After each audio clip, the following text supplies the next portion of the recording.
Nabi Yunus. Ibu kenal Nabi Yunus? Di mana kenalannya? Sok tahu. Nabi Yunus itu ketika berdakwah kepada kaumnya yang bandel, memberikan peringatan mau beriman akan turun azab. Kapan Yunus? Akan. Kenapa mesti akan? Sekarang aja kalau mau saya tungguin. Kurang ajar betul ini umat. Akhirnya Nabi Nuh menghindar dengan perhitungan kalau azab tidak turun saya sudah jauh, meragukan janji Tuhan. Lalu naik kapal, dinaiki oleh Yunus, kapal mogok. Dicari siapa biang keroknya ini, diundi ternyata Yunus, sampai 3 kali diundi. Dibuanglah Yunus ke dasar laut, ditelan oleh ikan Nun atas perintah Allah. Telan itu Yunus, jangan pakai dikunyah, rusak urusan. Telan saja, simpan di perutmu. Dibawa oleh ikan Nun ke dasar lautan. Itu yang oleh Quran dikatakan bertemulah 3 macam kegelapan. Zulumatun salas, gelapnya tengah malam, gelapnya di dasar laut, gelapnya di dalam perut ikan. Itu namanya peteng, mbahnya gelap. Di perut ikan itulah Nabi Nuh sadar akan kesalahannya, Allah, meragukan janji Allah. Ia sujud di dalam perut ikan itu, membaca la ilaha illa anta subhanaka inni kuntu. Itu istighfarnya Nabi Yunus. Dibacakan istighfar begitu, ikan sakit perut pak. Di dasar laut kemana mau cari apotik?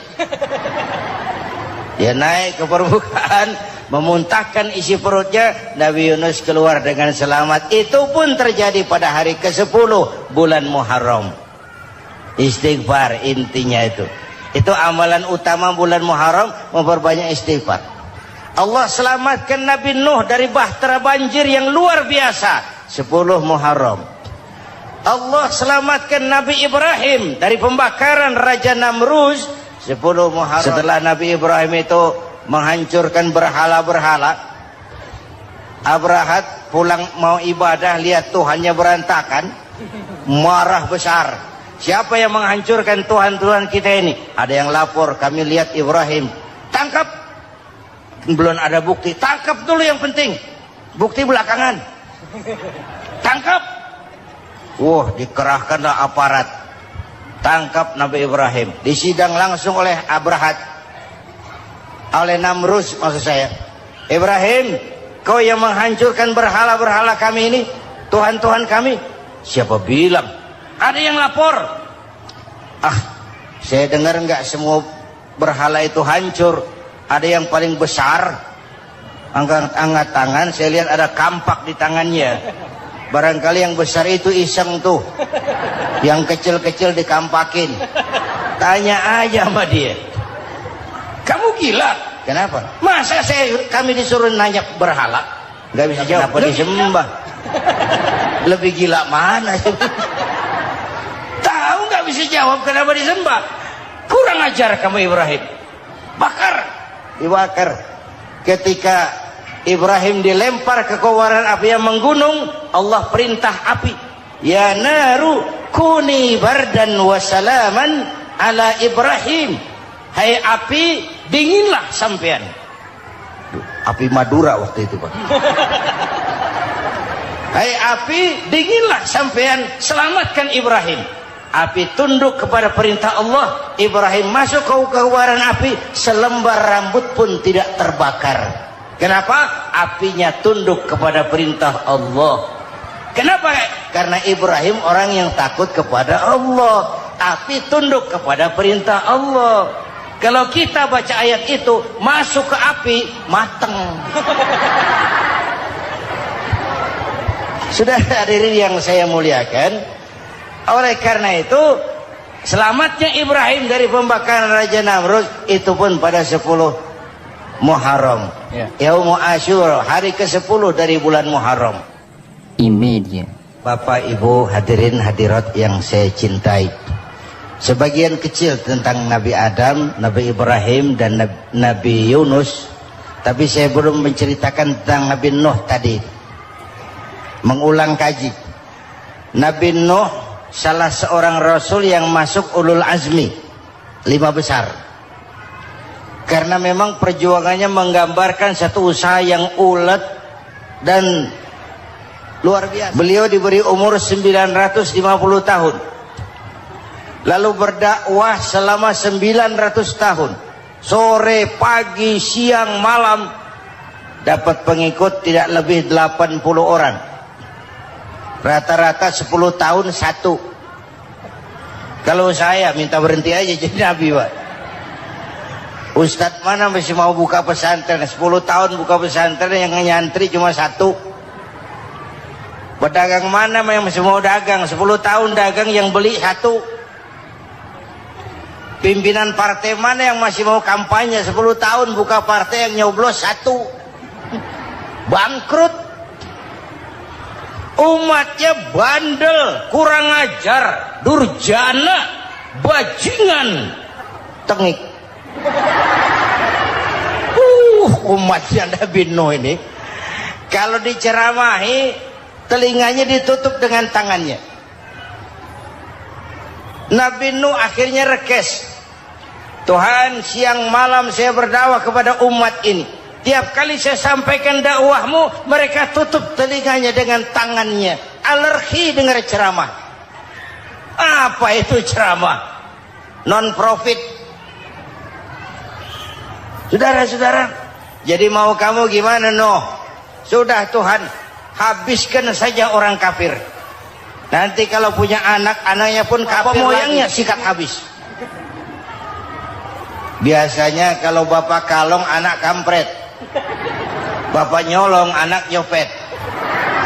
Fotokopi gimana aslinya? Hampir habiskan saja. Itu mau kamu, Nuh? Iya. Oke. Nanti aku turunkan banjir, Nuh. Buat kapal. Dengan apa saya harus buat kapal, Nuh? Ya dengan kayu, kata Tuhan. Kayunya dari mana, Tuhan? Ya dari pohon, Nuh. Pohonnya belum ada, Tuhan. Ya tanam dulu, Nuh. Bikin kapal, kayunya nanam pohon. Apa artinya? Perjuangan perlu kesabaran. Sukses itu ada prosesnya. Nggak bisa simsalabim abracadabra lalu kita mau sukses. Semua ada prosesnya. Walaupun kenyataannya begitu. Sukses banyak bapaknya, gagal itu yatim. Kalau kita sukses banyak yang ngakuin. Yang baru ketemu pakai manggil encing. Ketemu baru. Tapi sukses banyak bapaknya. Gagal yatim, gak ada yang mau ngakuin kalau kita gagal itu. Udah bikin kapal dengan kayu di tengah kampung, bikin kapal ini. Bayangkan di tengah kampung bikin kapal, orang kafir makin menjadi-jadi. Lihat Nuh, kenapa? Makin sarap. Bikin kapal di tengah kampung, mau belayar kemana? Tuh lihat, kalau orang nggak tahu tujuan, mountain setengah jalan. Proses yang dinilai bukan finalnya. Ya kayak gitu kesimpulannya. Saya enaknya sendiri. Bikin kapal.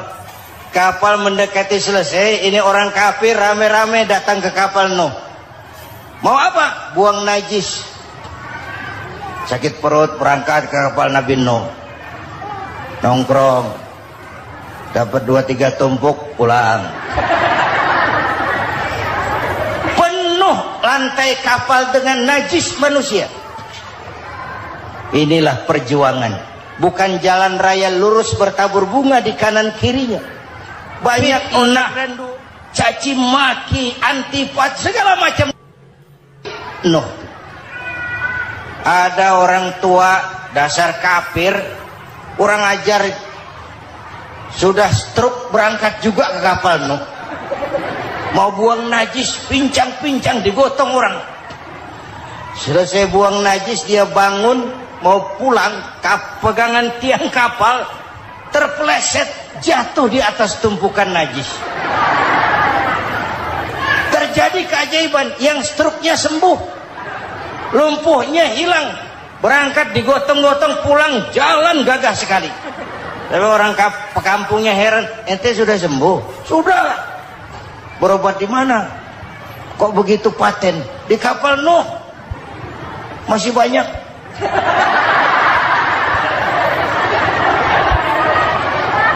Yang berasa perlu obat bawa rantang. Ambil bersih lagi geladak kapal itu. Sudah selesai Nuh? Selesai.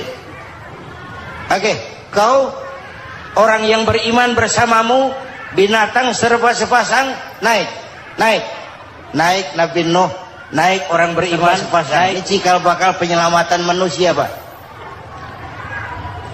Naiklah orang beriman, sudah naik semua, Nabi Nuh kontrol. Ini contoh buat kita, kontrol. Sudah naik semua teman-teman, sudah.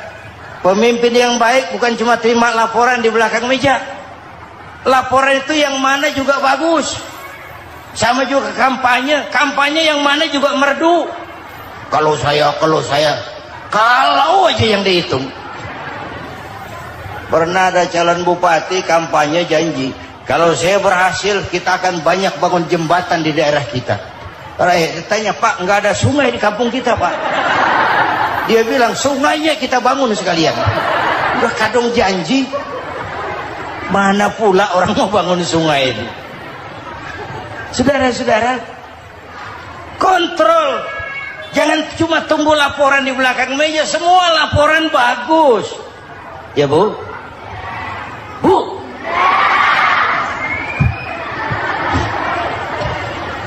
Nabi Nuh kontrol. Sudah naik semua? Sudah Nuh. Pulan bin Pulan naik Nuh. Paimin bin Tukijo naik. Kami lihat naik. Ada orang Jawa juga, Kiai. Ada. Sudah kontrol. Kanan anak saya ikut nggak naik kapal? Kami tidak lihat itu Nuh. Kanan. Ini potret. Bapaknya aktif ke masjid, ibunya rajin ke majelis taklim, anaknya keleleran kemana-mana. Bukan di sini, di Prancis. Udah di sini insya Allah sama.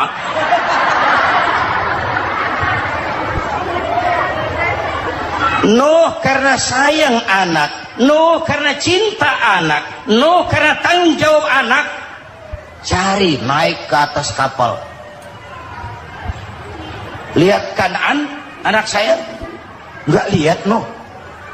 Turun ke ruang bawah, periksa lagi. Mang, ayah Kanaan di dia. Jamaah Tasik ini rupanya ditanya. Tuh ayah Mang. Ayah ke mana ya budak ini? Turun ke bawah Kanaan tuh. Orang nano raketok. Rombongan Jawa Tengah. Naik ke atas buritan. Dari buritan kelihatan ternyata Kanaan tidak ikut naik kapal, kumpul di darat bersama orang kafir. Ini potret kita sekarang. Kumpul sama orang kafir, hanyut anak-anak kita, ditelan budayanya orang kafir, ditelan tradisinya orang kafir, ditelan pergaulannya orang kafir. Nuh karena sayang anak dari atas manggil. Dalam Quran dijelaskan itu. Karena Nabi Nuh di atas, Kanaan di bawah, teriak, ya bunayyar kam ma'ana. Begitu dalam Quran di ayatnya. Coba ini pakai gaya memanggil supaya kelihatan ke gambar, kira-kira Nuh manggilnya begitu. Ini namanya gaya dakwah, Pak. Kalau ceritanya datar nggak menarik, maka Nuh memanggil Kanaan, ya bunayyar kam ma'ana. Kata yang dengar, ini gaya orang manggil, ya bunayyar kam ma'ana. Kanaan, kesini nak, naik kapal sama papi. Di bawah itu, nggak mau papi, John di sini saja.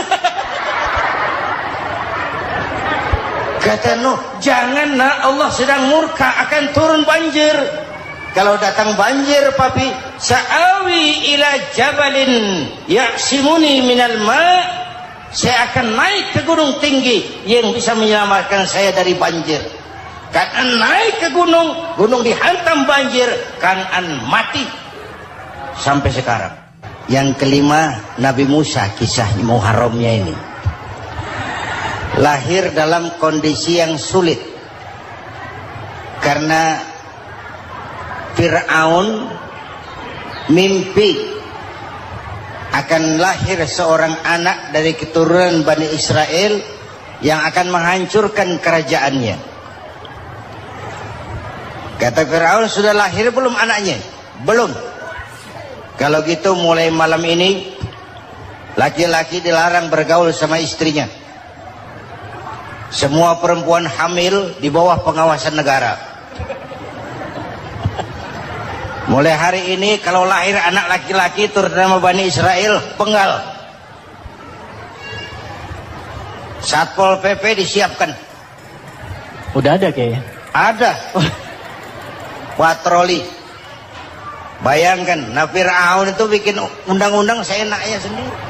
Apalagi merasa kekuasaannya dalam ancaman. Penguasa manapun kalau merasa dalam ancaman, panik. Padahal kekuasaan itu kayak harimau. Makin lama ditaiki, makin sulit turun. Kenapa? Karena macannya makin lapar. Naik terus capek, turun dimakan harimau. Serba sulit. Saudara-saudara, kalau kita mau belajar dari Pak Harto, saya melihat kekurangan Pak Harto cuma satu, terlambat berhenti.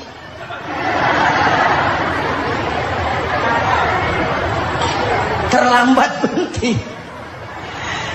Di sekelilinginya banyak tukang-tukang jilat, tukang-tukang semir. Pak, kalau tidak ada Bapak kami bagaimana, Pak? Bapak Ibu hadirin yang saya hormati, tapi kehendak Allah terjadi. Lahirlah Musa. Bayinya dihanyutkan di sungai Nil. Bayi sudah menderita, dihanyutkan di sungai Nil. Dan akhirnya besar di lingkungan istana Fir'aun. Diriwayat oleh Ratu Aisyah, perempuan Fir'aun.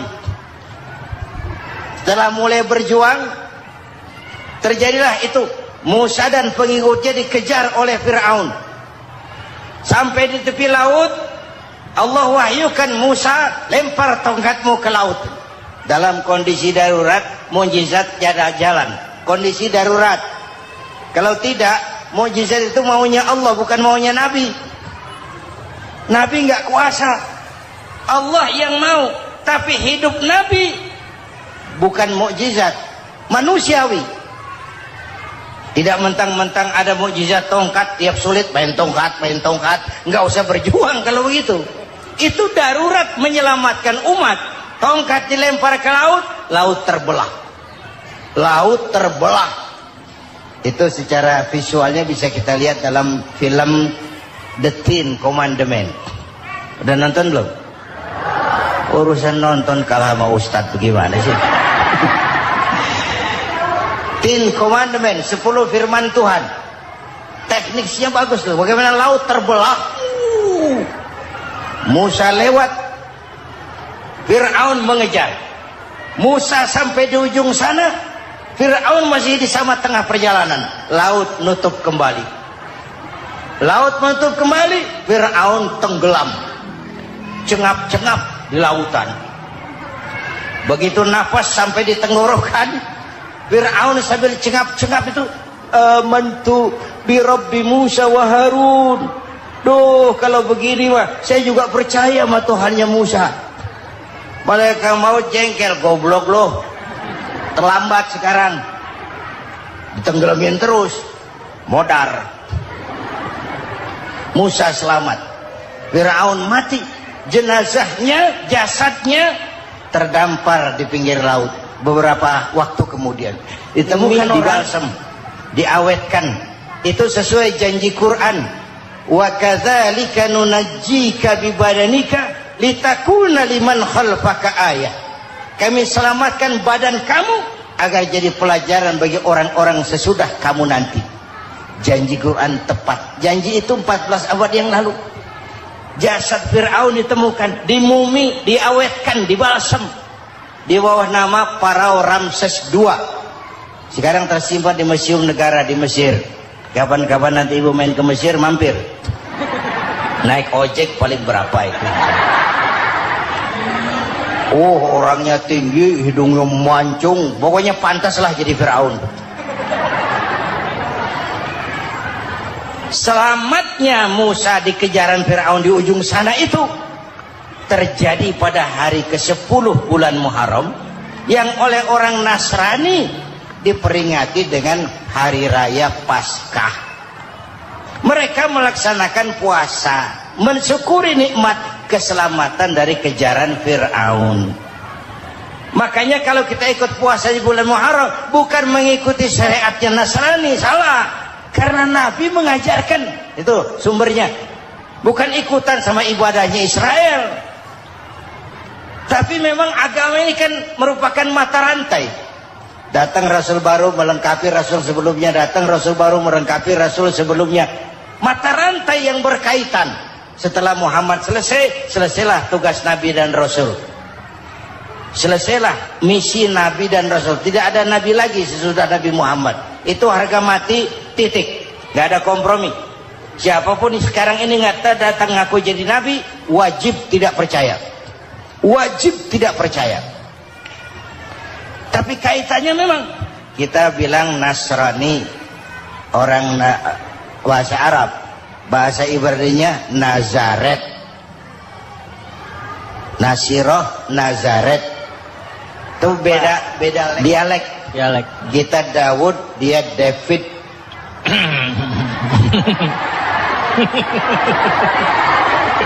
Ibrani. Kita Ali, dia Alek. Kita Sulaiman, dia Solomon. Kita Camat, dia Comot. Ini yang ngomong ini comot semua. Ini dia. Bapak dan Ibu jamaah yang saya cintai. Pertanyaan pertama, hijrah qalbiyah. Ada hijrah badaniyah, hijrah fisik yang dilakukan Nabi dan sahabat dari Mekah ke Madinah. Itu hijrah badaniyah. Ada hijrah qalbiyah, hijrah hati. Dan ini yang kita perlukan sekarang. Karena refleksinya akan membias kepada alur kehidupan. Kalau hati kita mau berhijrah, fisik akan mengikuti. Hijrah dari tempat, dari malas ibadah menjadi rajin ibadah. Hijrah dari maksiat kepada yang ma'ruf, dari berpecah belah menjadi bersatu. Hijrah seperti itu yang sangat kita perlukan. Apalagi masyarakat ini paternalistik. Kita harus hijrah mental sekarang ini.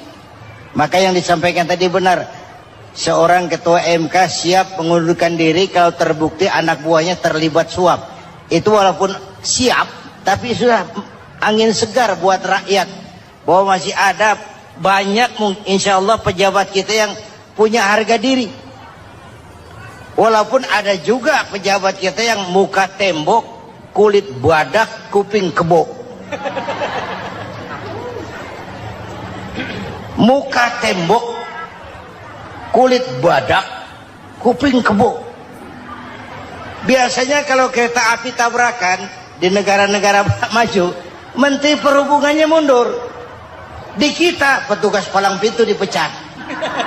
Jauh sekali Menteri sama petugas palang pintu. Benar-benar diadili yang krocok-krocok, kopral-kopral itu. Padahal hadisnya jelas, ar-rashi wal murtashi finnar. Yang nyuap dan yang nerima suap dua-duanya neraka. Kasus potret belakangan ini, yang nerima suap, yang diuber, yang nyuap aman, yang nyuap aman, yang korupsi pajak dikecil-kecilin, yang ngemplang pajak aman. Padahal ngemplang pajaknya triliunan. Padahal dia sudah dikasih fasilitas oleh negara mengelola sumber daya alam negara yang artinya milik rakyat. Dia harus bayar pajak uang pajaknya itu dikumpulkan bagi sebesar-besar kemakmuran rakyat. Itu tindakan merugikan rakyat. Karena itu betul, saya setuju, hijrah qalbi yang perlu kita lakukan sekarang. Hijrah hati. Kita ini bangsa Indonesia seperti timnas. Timnas sekarang anak-anak muda sudah berani pakai baju PSSI. Iya. Kenapa? Menang. Coba kalau kalah terus, nanti menang. Tapi bangsa Indonesia itu memang seperti timnas. Namanya kesebelasan. 11 orang. Walaupun ada pemain bintang ya ada presiden, gubernur, menteri, itu bintang-bintang. Tapi bintang baru ada artinya kalau dibantu 10 pemain yang lain. Cristiano Ronaldo. Siapa itu? Penyerang tengah Real Madrid. Bintang. Lionel Messi. Siapa lagi itu? Barcelona. Bercelana.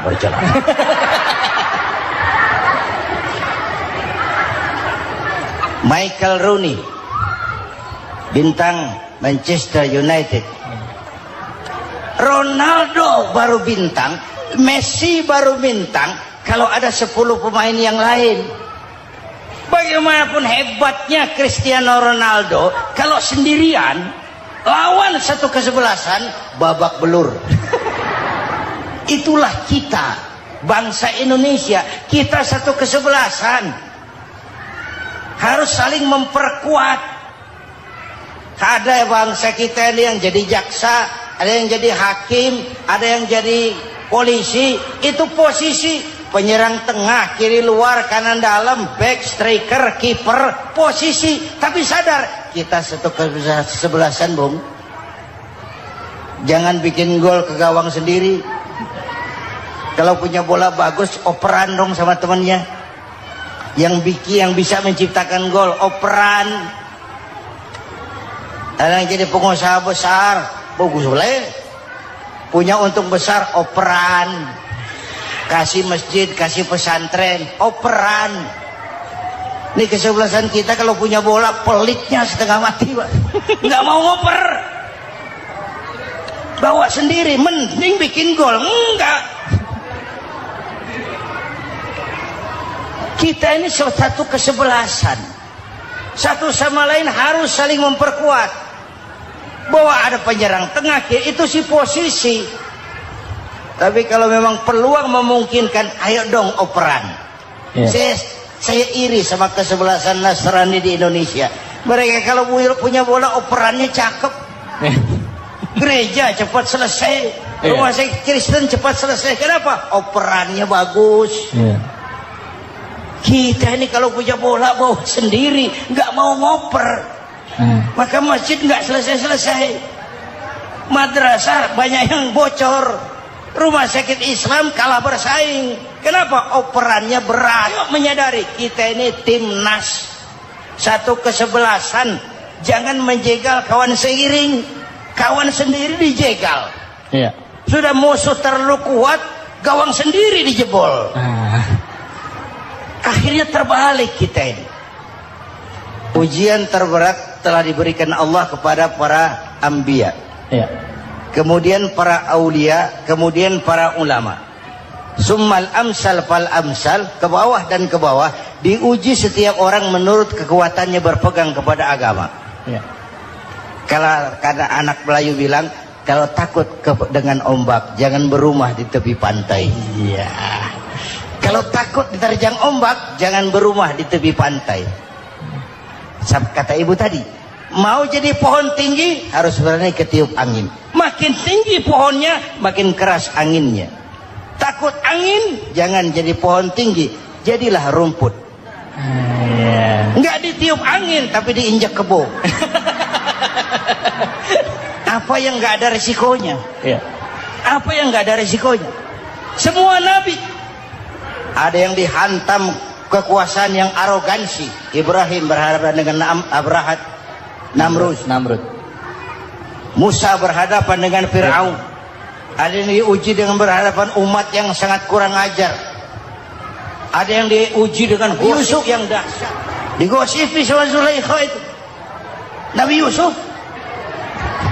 Nabi Yusuf.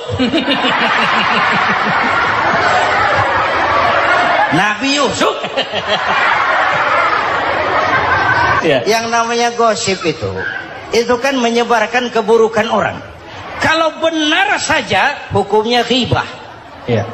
Kalau salah hukumnya fitnah. Fitnah lebih bahaya dari pembunuhan. Benarnya ghibah, salahnya fitnah. Saudara hadirin yang saya hormati, jadi resiko itu biasa. Tidak ada yang tanpa resiko. Kalau takut ombak, jangan berumah di tepi pantai. Tinggal bagaimana kita menyikapinya. Kalau kita dewasa, ini bagian ibadah saya kurang. Mungkin karena dia omongin orang, tambah pahala saya. Mungkin karena dia omongin orang, tambah pahala saya. Maka saya ngadapi gosip, sepatah pun saya nggak ngomong. Saya cicing. Saya percaya masyarakat itu punya filter. Amin. Saya percaya Tuhan itu. Pada pertemuan terdahulu sudah kita bicarakan bahwa orang yang menjalankan ibadah Ramadan dengan baik, dalam arti siang dia laksanakan ibadah puasa, sementara dia hidupkan malam-malam Ramadan dengan sholat tarawih, i'tikaf, tadarus Al-Quran dan sebagainya. Orang yang semacam itu keluar dari Ramadan dijanjikan oleh Allah, ghufira lahu ma taqaddama min zambihi, diampunkan segala dosa yang pernah dia kerjakan. Sehingga ia keluar dari bulan Ramadan seperti bayi baru dilahirkan oleh ibunya, bersih, tidak punya dosa kepada Allah lantaran sudah dibersihkan oleh ibadah Ramadan. Jadi dalam Islam, dosa itu ditebus dengan taubat, dengan amalan kita sendiri, bukan dengan uang, tidak juga dengan beras. Saya percaya kalau dosa bisa ditebus dengan beras misalnya, barangkali Menteri Pertanian akan lebih dulu masuk surga. Kalau dosa bisa ditebus dengan uang, mungkin Gubernur Bank Sentral atau para Menteri Keuangan akan menjadi penghuni surga nomor wahid. Dalam Islam, dosa ditebus dengan taubat kepada Allah. Orang yang melaksanakan ibadah dengan baik di bulan Ramadan, keluar Ramadan, masuk 1 Syawal seperti bayi baru dilahirkan oleh ibunya. Pantas dia mengucapkan minal aidin, semoga kami termasuk orang yang kembali kepada fitrah, suci, bersih. Dia rayakan hari itu, hari di mana dia kembali kepada kesucian. Itulah hakikat daripada Idul Fitri. Dengan kata lain, Idul Fitri ini tidak bisa dilepaskan kaitannya dengan ibadah Ramadan. Hanya oleh karena kita melaksanakan ibadah Ramadan, maka kita rayakan Idul Fitri. Dengan bahasa yang lebih langsung, sebenarnya yang berhak merayakan Idul Fitri mereka yang mengisi Ramadan dengan kegiatan ibadah. Saudara-saudara kaum muslimin yang berbahagia, lalu bagaimana prosesnya? Yang pertama, manakala datang senja akhir Ramadan, wajiblah kita mengeluarkan zakat fitrah. Sebab Rasulullah sallallahu alaihi wasallam bersabda, "Saumul 'abdi mu'allakun ma baina as-sama'i wal ardi hatta yuaddiya shadaqatal fitri." Sesungguhnya puasa seorang hamba bergantung antara langit dan bumi, yakni belum diterima oleh Allah sampai dia mengeluarkan zakat fitrahnya. Memang boleh mengeluarkan zakat fitrah itu sejak awal Ramadan. Itu waktu yang dibolehkan. Jadi saudara tidak mau sibuk, begitu 2 hari puasa lalu bayar zakat fitrah. boleh. Tetapi waktu yang wajib sejak terbenam matahari akhir Ramadan. Waktu yang terbaik untuk membayar zakat fitrah selesai sholat subuh sebelum orang berangkat melaksanakan sholat Idul Fitri. Waktu yang makruh setelah orang selesai sholat Idul Fitri lalu baru bayar zakat fitrah, makruh di situ. Sedangkan waktu yang haram apabila matahari terbenam pada hari raya tanggal 1 Syawal baru mau bayar zakat fitrah, sudah haram hukumnya. Jadi diawali dengan membayar zakat fitrah, dan ini merupakan realisasi daripada latihan puasa, cinta kepada fakir miskin. Orang bilang kan bulan Ramadan itu katanya bulan latihan. Kata orang Jawa, month of training. Bulan latihan. Apa sih perlunya latihan? Kalau PSSI masuk latihan, tentu keluar latihan mainannya makin bagus. Elias Pikal masuk latihan, keluar latihan gaya tinjunya makin hebat. Itu perlunya latihan. Kalau latihan tiap hari tapi main kalah terus, orang kan bilang buat apa latihan kalau main kalah terus. Kita muslimin selama Ramadan sebulan penuh masuk latihan. Latihan sabar, latihan jujur, latihan disiplin, latihan sederhana, latihan mengendalikan nafsu. Berhasil atau tidaknya latihan itu kelihatan dalam gaya hidup kita sesudah keluar Ramadan. Kalau tidak, Ramadan sabar, habis Ramadan habis sabarnya.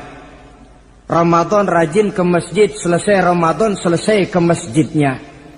Ramadan rajin baca Quran, selesai Ramadan selesai rajinnya. Itu pertanda latihan tidak berhasil. Maka salah satu latihan ini kita buktikan kecintaan kita kepada fakir miskin dengan kewajiban membayar zakat dan zakat fitrah. Ya Allah, sudah saya rasakan bagaimana tidak enaknya lapar dan haus. Sudah saya rasakan bagaimana tidak enaknya penderitaan orang-orang fakir dan miskin yang tiap hari kelaparan dan kehausan. Sebagai pertanda ya Allah, saya keluarkan zakat fitrah ini untuk orang-orang fakir dan miskin. Itu kita keluarkan pada saat matahari akhir Ramadan terbenam. Masuk malam pertama bulan Syawal, malam takbiran kalau istilah di kampung kita ini. Allah Subhanahu wa ta'ala dalam Al-Quran menjelaskan, walitukmilul iddata, hendaklah engkau sempurnakan jumlah bilangan hari puasamu, berpuasa sebulan penuh, 30 hari atau lebih sering 29. Bila sudah sempurna hari puasa itu, walitukabbirullah, hendaklah engkau agungkan Allah, hendaklah engkau bertakbir. Oleh karena itu disunahkan menghidupkan malam 1 Syawal, malam hari raya Idul Fitri itu dengan memperbanyak takbir. Sejak matahari terbenam selesai sholat maghrib, kita kumandangkanlah kalimat takbir itu dari rumah ke rumah, dari surau ke surau, dari masjid ke masjid, dari kampung ke kampung, pertanda rasa syukur kita yang tiada terhingga kehadirat Allah Subhanahu wa ta'ala, Tuhan yang Maha Esa dan Maha Kuasa. Entah kenapa, bila matahari akhir Ramadan terbenam, datang malam 1 Syawal, berubah perasaan kita. Sedih menjadi gembira, sukar menjadi mudah, hati yang tadinya digenangi air kebencian berubah menjadi hati yang penuh dengan cinta kasih kepada sesama. Kumandang takbir bagi orang-orang yang hidup tinggal di rantau, mengingatkan dia kepada kampung halamannya. Terkenang dia sungai tempat dia mandi, lapangan tempat dia bermain. Oi kampuang nan jauh di mato katanya. Sehingga orang-orang yang tinggal di tanah rantau diusahakannya benar supaya bisa berlebaran pulang mudik katanya, nak berkumpul dengan sanak keluarganya, supaya lebih mudah bersilaturahmi sambil mengenang masa-masa lalu di kampung halaman. Jadi setelah zakat fitrah kita tunaikan, sambutlah malam Idul Fitri itu dengan memperbanyak takbir. Ini disunahkan. Menghidupkan malam lebaran dengan memperbanyak takbir. Bukan memperbanyak bakar petasan. Itu kan pekerjaan mubazir. Dan mubazir itu jelas perbuatan setan. Ada yang bilang katanya bakar petasan itu nambah syiar. Syiar macam mana datang dari petasan? Sebagian lagi berjaga-jaga juga, tapi bukan dengan memperbanyak takbir. Bergadang-gadang di pinggir jalan, ngebut dengan kendaraan aneka warna. Tidak itu yang diajarkan agama. Berkumpul kita di surau, berkumpul kita di masjid, paling kurang berkumpul di rumah dengan keluarga. Ramai-ramailah kita bertakbir, memanjatkan puji dan syukur kepada Allah. Ya Allah, kalau tidak lantaran petunjukmu, sulit rasanya melaksanakan perjuangan yang berat sebulan penuh ini. Melatih diri, membina takwa, mengharap ridha. Dengan lapar, melilit perut, dengan haus, mencekik kerongkongan. Bersyukur kami kepadamu ya Allah. Dan sebagai pertanda kami kumandangkan kalimat takbir, memuji keagungan dan kebesaranmu. Allahu Akbar, Allahu Akbar, Allahu Akbar, walillahil hamd. Saudara-saudara kaum muslimin rahimakumullah. Di dalam satu hadis dari Ubadah bin Samit diriwayatkan oleh Imam Tabrani, bersabda Rasulullah sallallahu alaihi wasallam, "Man ahya lailatal fitri lam yamut qalbuhu yauma tamutul qulubi." Barang siapa yang menghidupkan malam Idul Fitri, maka hatinya itu tidak akan pernah mati pada saat hati-hati orang lain menjadi mati. Kita yang paling khawatir dalam hidup ini, pada saat hati kita sudah mati, selagi jasad masih hidup, menjadilah kita bangkai berjalan dalam pandangan Allah. Badan hidup tapi hati mati, bangkai berjalan dalam pandangan Allah. Jadi ini hakikat merayakan Idul Fitri. Puasa Ramadan sebulan penuh, malamnya ibadah, menunaikan zakat fitrah, lalu malamnya menghidupkan malam dengan takbiran. Yang terjadi kan kita lihat adat yang dibesarkan, ibadat ditinggal. Puasa tidak, taraweh apalagi, lebaran kurang seminggu sudah lebih sibuk dia daripada yang puasa. Ke pasar kayaknya pasar mau dibeli semua. Rumah pun dicat, dikapur, baju diperbarui. Itu kan kulit. Memang lebih bagus kalau kulitnya baik, isinya pun baik. Tapi yang lebih penting daripada sekedar kulit adalah isi. Hakikat merayakan Idul Fitri kembali kepada kesucian. Kita bersih, tidak punya dosa kepada Allah. Itu kita rayakan. Dengan apa? Nah, oleh seorang ulama, Al-Imam Zakiyuddin Abdul Azim bin Abdul Quwa Al-Munziri, diberikan contoh bagaimana Rasulullah sallallahu alaihi wasallam itu merayakan Idul Fitri. Beliau berkata, yuhibbu sallallahu alaihi wasallam ayyuqabilal 'ida bil bisri was surur. Rasulullah sallallahu alaihi wasallam cinta, senang menyambut Idul Fitri bil bisri was surur, dengan muka gembira dan dengan sikap sukacita. Jadi merayakan Idul Fitri bil bisri was surur, muka menunjukkan kegembiraan. Kenapa gembira? Sudah berhasil berjuang sebulan penuh. Bukan gembira lantaran di rumah banyak dodol, kue, pakaian serba baru, sepatu pun serba baru. Bukan itu yang kita gembira. Gembira lantaran telah berhasil berjuang mengalahkan nafsu, memenuhi perintah Allah, melaksanakan puasa. Gembira lantaran kita kembali suci seperti bayi baru dilahirkan oleh ibunya. Bil bisri, muka menunjukkan kegembiraan, cerah di malam itu sampai di hari lebarannya. Jadi walaupun barangkali oleh karena kesulitan ekonomi tidak terbeli itu baju yang baru, tidak terbeli itu sepatu yang baru, tidak terbeli itu makanan dan kue seperti tetangga, jangan sampai mengurangi kegembiraan kita. Tidak boleh menyambut lebaran itu dengan manyun. Tahu manyun? Tahu. Mukanya sudah macam asam sama kukusan. Tidak ada menunjukkan sikap kegembiraan. Nabi menghadapi hari itu bil bisri was surur, dengan muka cerah dan dengan sikap gembira. Tapi gembira dalam arti tetap pada jalur kontrol. Lalu apa lagi? Wa taubatu lillahi ta'ala, dengan tetap melaksanakan taubat kepada Allah. Wan nadam alal khataya, menyesal terhadap segala kesalahan yang pernah dikerjakan. Itu yang dilakukan baginda Nabi di hari raya. Wa masalihatil khusum, memperbaiki orang-orang yang bermusuhan. Wal akhzi binasiril mazlum, menolong orang-orang yang teraniaya.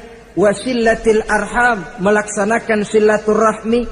Wal ihsan ilal fuqara, berbuat kebaikan kepada kaum fakir miskin. Wa ziyaratil aqarib, menziarahi, mengunjungi kaum kerabat.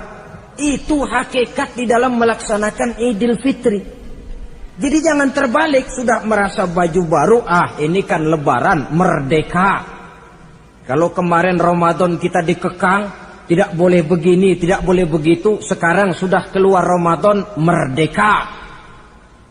Lalu dirayakannya Idul Fitri dengan bermabuk-mabukan, dengan judi, dengan perbuatan zina. Itu sama saja dengan baju baru habis dicuci, sudah diceburin lagi ke dalam comberan. Ini kan ibarat baju masuk Ramadan dicuci sebersih-bersihnya. Keluar Ramadan, masuk lebaran, tetaplah berusaha menjaga kebersihan itu. Kalau ditinggalkan Ramadan merasa merdeka, melemparkan lagi diri ke lembah dosa, sama saja baju yang sudah putih, bersih, ditriska bagus-bagus, tapi lalu dilemparkan lagi ke dalam comberan. Na'udzubillah min zalik. Saudara-saudara kaum muslimin yang berbahagia, jadi setelah zakat fitrah kita bayar, hidupkan malam Idul Fitri itu dengan mengumandangkan kalimat takbir. Lalu bila datang sholat subuh di pagi hari pertama bulan Syawal, kita laksanakanlah sholat subuh itu berjamaah. Jangan sampai terbalik, saking kepengennya sholat Idul Fitri, subuhnya enggak. Ini kan sama saja kata orang nyari jarum kapak hilang. Tak membela yang sunnah, yang wajib disia-siakan. Sholat Idul Fitri itu sunnah saja hukumnya. Sholat subuh wajib. Masakan yang wajib kita tinggalkan, lalu yang sunnah kita kejar-kejar. Terbalik tentunya. Lalu manakala usai kita sholat subuh masih mengumandangkan takbir, bersiap-siaplah kita untuk berangkat menunaikan sholat Idul Fitri. 2 rakaat, lalu diiringi dengan khutbah hari raya Idul Fitri. 2 khutbah, seperti khutbah Jumat itu. Khutbah pertama dan khutbah kedua. Kalau selesai melaksanakan sholat Idul Fitri, maka kembalilah kita ke rumah dengan suasana gembira. Untuk apa? Untuk berhalal bihalal. Istilahnya untuk berlebaran, saling meminta maaf. Kenapa? Dengan ibadah Ramadan, dosa kita kepada Allah insya Allah bersih. Tapi kan kita tidak cuma berbuat dosa kepada Allah, kita juga berbuat salah kepada sesama manusia. Dosa kepada Allah, taubat langsung kepadanya, sonder pakai calo. Tidak bisa saudara bikin dosa kepada Allah, datang ke rumah saya, Pak inilah saya kasih uang, tolong mintakan tobat saya kepada Allah. Ya tidak bisa. Dosa kepada Allah langsung bertaubat kepadanya. Tapi dosa kepada sesama manusia, Allah belum akan memberikan ampun kalau kita belum minta maaf kepada yang bersangkutan. Ini sulitnya. Kalau saudara dosa meninggalkan sholat, tobat kepada Allah. Tapi kalau dosa kepada sesama manusia, saudara mencuri sendal orang, cara taubatnya bagaimana? Pertama menyesal kenapa mencuri. Yang kedua berjanji tidak akan mencuri lagi. Yang ketiga meninggalkan perbuatan mencuri. Dan yang keempat sendal orang pulangin. Tidak bisa saudara mencuri sendal, Tuhan taubat, nggak lagi-lagi nyolong sendal, tapi sendal orang dibekap terus, nggak dipulang-pulangin, ya tidak termasuk taubat itu. Itulah sebabnya selesai sholat Idul Fitri, kita pun meminta maaf. Nah, siapa yang harus lebih utama kita mintakan maaf? Satu riwayat menjelaskan bahwa selesai sholat Idul Fitri, para sahabat mendengar Rasul mengucapkan amin sampai 3 kali. Amin, amin, amin. Heran para sahabat. Ini Rasulullah tidak ada angin, tidak ada hujan. Kenapa amin sampai 3 kali? Mereka pun bertanya, ya Rasul, tadi amin sampai 3 kali kenapa? Kalian tidak tahu? Tidak tahu ya Rasul. Begini, tadi itu selesai sholat, turun malaikat Jibril kepada saya. Beliau berkata, ya Muhammad, saya hendak berdoa kepada Allah. Maukah kau mengaminkan? Silahkan Jibril, berdoalah, saya akan mengaminkan. Rasul berdoa, Nabi mengaminkan. Doanya berisi 3 macam permohonan, maka Rasul pun 3 kali mengucapkan amin. Logikanya, kalau sudah malaikat Jibril yang berdoa, lalu Rasul yang mengaminkan, apa iya doanya itu meleset? Apa isi doa malaikat Jibril? Yang pertama doa beliau, ya Allah, hari ini, 1 Syawal ketika itu, saya mohon kepadamu, janganlah engkau terima puasa dan ibadahnya anak yang durhaka kepada kedua orang tuanya. Rasul di belakang, amin. Anak yang durhaka kepada ibu bapaknya. Ya Ramadan dia puasa di siang hari, malam dia taraweh, dia tadarus Al-Quran. Kalau sudah durhaka kepada ibu bapaknya, ibadahnya didoakan oleh malaikat Jibril, diaminkan oleh Rasul agar tidak diterima oleh Allah Subhanahu wa ta'ala. Sebab itu manakala usai sholat Idul Fitri, pulang kita ke rumah, bersimpuhlah kepada ibu bapak, meminta maafnya, meminta ridhonya. Ibu kita yang telah mengandungkan kita, melahirkan kita antara pilihan hidup dan mati. Bapak yang pergi pagi pulang sore, peras keringat banting tulang untuk mendidik dan membesarkan kita. Demi setelah kita yang anak ini jadi orang, kadang-kadang lupa kacang akan kulitnya. Bagaimanapun tinggi status sosial seorang anak, bagaimanapun banyak gelar di sandangnya, bagaimanapun kayanya dia, kalau sudah durhaka kepada kedua orang tuanya, alamat hidup tidak akan memperoleh keberkahan. Doa malaikat Jibril yang kedua, ya Allah, hari ini saya mohon kepadamu, jangan engkau terima puasa dan ibadahnya suami istri yang tidak saling memaafkan. Sebab itu seorang suami, seorang istri, selesai turun sholat Idul Fitri, hendaklah berlapang dada si suami memaafkan istrinya, meridhokannya. Si istri pun bersimpuh meminta maaf dan ridho suaminya. Istri yang durhaka kepada suaminya. Sebab itu tidak heran kalau Rasul dalam satu hadis pernah menjelaskan, ayyumam ra'atin matat wa zawjuha anha radin illa dakhalatil jannah. Kalau ada seorang perempuan meninggal dunia, suaminya ridho kepadanya, itu perempuan akan masuk surga. Ini artinya kalau seorang perempuan meninggal, suaminya tidak ridho kepadanya, biar dia tukang sholat, biar dia ahli puasa, biar dia hadir di majelis taklim manapun, meninggal tidak diridhoi suaminya, pintu surga belum dibukakan sampai suaminya ridho kepadanya. Saudara kaum muslimin rahimakumullah, harta adalah amanat dan akan kita pertanggungjawabkan. Allah melebihkan rizki sebagian kita dari yang lain agar kita saling tolong menolong, bantu membantu. Nabi janjikan, siapa yang meringankan beban saudaranya muslim di dunia, Allah akan meringankan bebannya di akhirat nanti. Sebuah jaminan dari baginda Nabi. Si orang yang kita bantu barangkali tidak bisa membalas, Allah yang akan membalas lewat jalan lain yang tidak pernah kita sangka-sangka. Selalu berusaha menyimpan sesuatu yang bisa membawa manfaat, baik untuk dirinya, untuk anak cucunya, maupun untuk keluarganya, untuk masa kini dan masa depannya. Kadang simpanan itu berbentuk uang, kadang berupa tanah, lain saat berbentuk pabrik, dan lain sebagainya. Sementara masa depan yang paling pasti adalah akhirat. Jika untuk masa depan dunia kita rela memeras keringat, membanting tulang, pergi pagi dan pulang petang, menyimpan uang, menyimpan tanah, menyimpan pabrik, pernahkah kita merenung jika satu saat kiamat datang, kita dibangkitkan dari kubur masing-masing, berdiri di padang mahsyar untuk mempertanggungjawabkan seluruh kegiatan hidup kita di dunia ini, lalu kita akan menuju ke alam akhirat.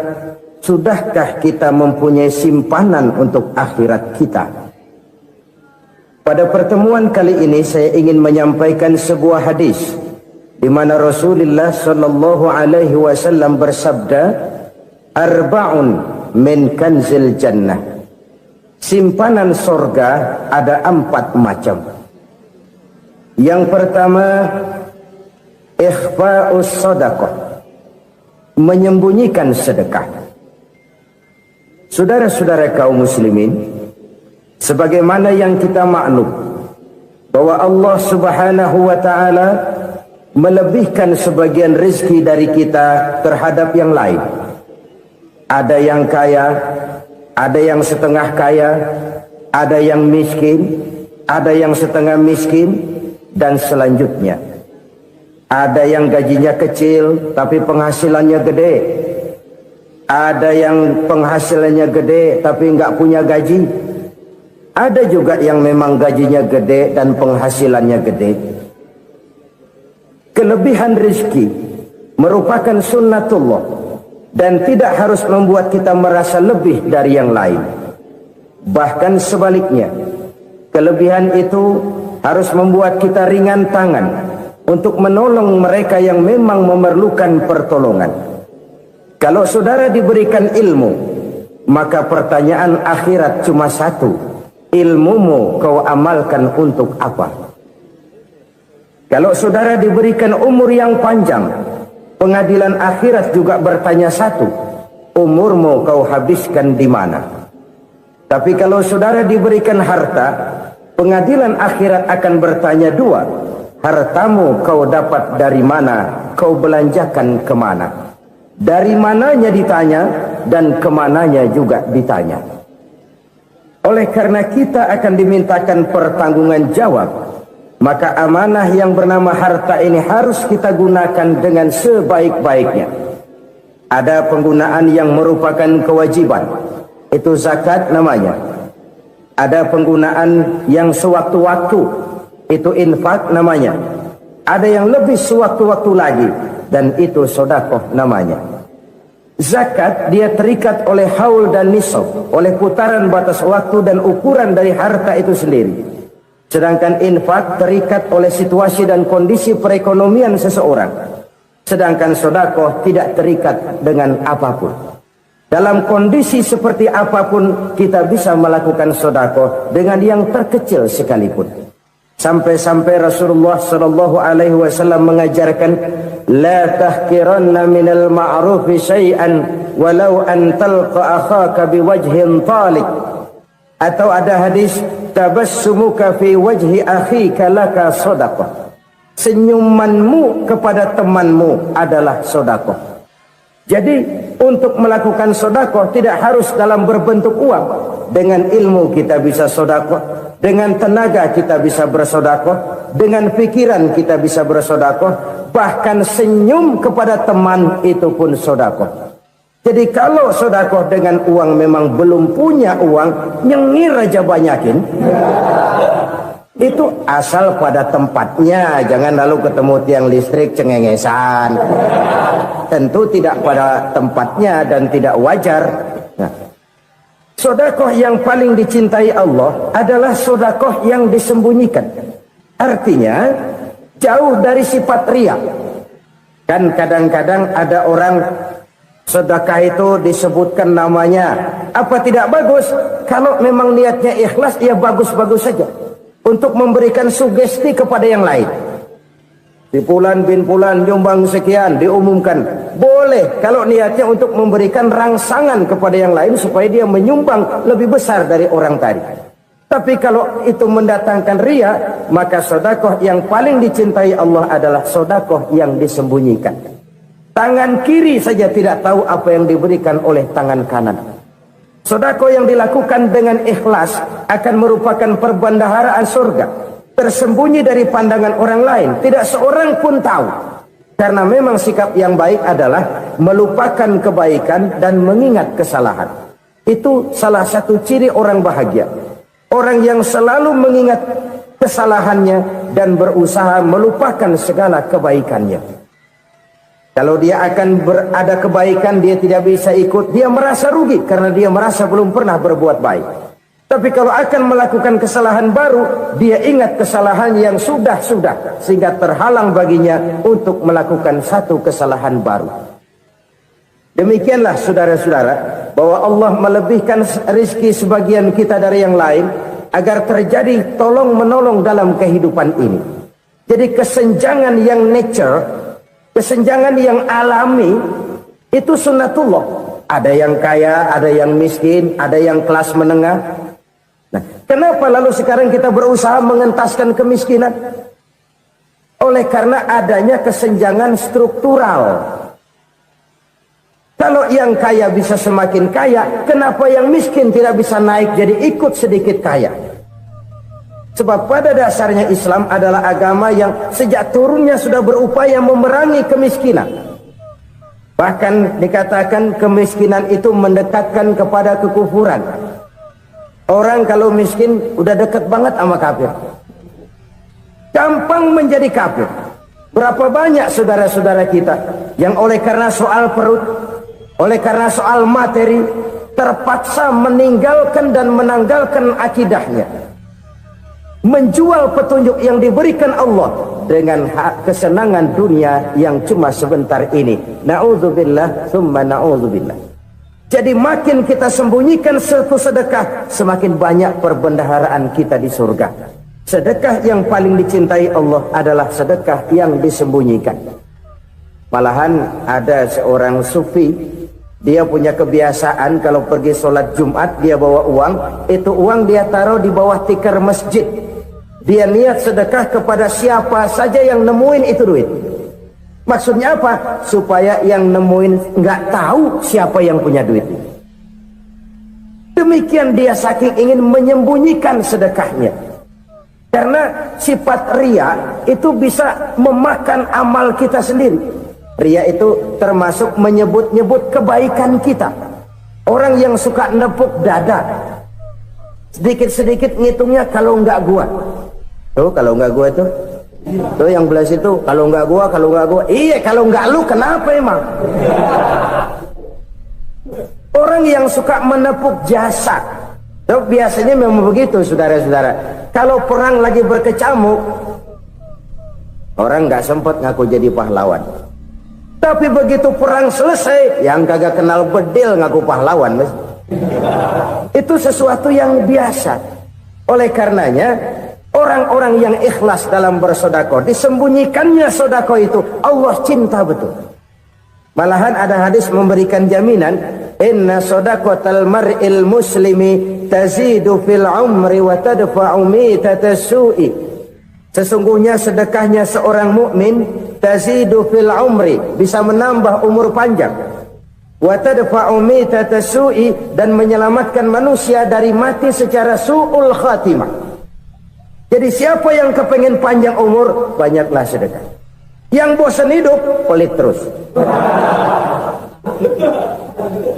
Sedekah menambah panjang umur dan menyelamatkan manusia dari mati secara su'ul khatimah. Pak, katanya umur itu nggak bisa ditambah, nggak bisa dikurangin. Kapan? Kalau ajal sudah datang. Fa idza jaa ajaluhum la yastakhiruna sa'atan wa la yastaqdimun. Kalau ajal datang tidak bisa dimajukan, tidak bisa dimundurkan. Itu kalau ajal sudah datang. Tidak bisa lagi umur ditambah dikurangi, sudah datang. Tapi kalau belum datang, itu kan haknya Allah. Mau ditambah, mau dikurangi, hak prerogatif Allah. Sebagai pencipta manusia, Allah Maha Kuasa dan Maha Mampu. Sedekah ini menambah panjang umur dan menyelamatkan manusia dari mati secara su'ul khatimah. Itu orang mati kan sama ya, kondisinya mati, nggak nafas. Tapi hakikat mati kan lain-lain. Ada yang mati itu husnul khatimah, baik akhirnya. Misalnya lagi ngaji mati, lagi sholat mati, lagi sedekah mati. Ini yang dinamakan dengan husnul khatimah, baik di akhirnya. Sebaliknya ada yang su'ul khatimah, jelek di akhirnya. Ini yang jadi catatan akhir. Lagi nyekek botol, mampus. Lagi banting kartu, modar.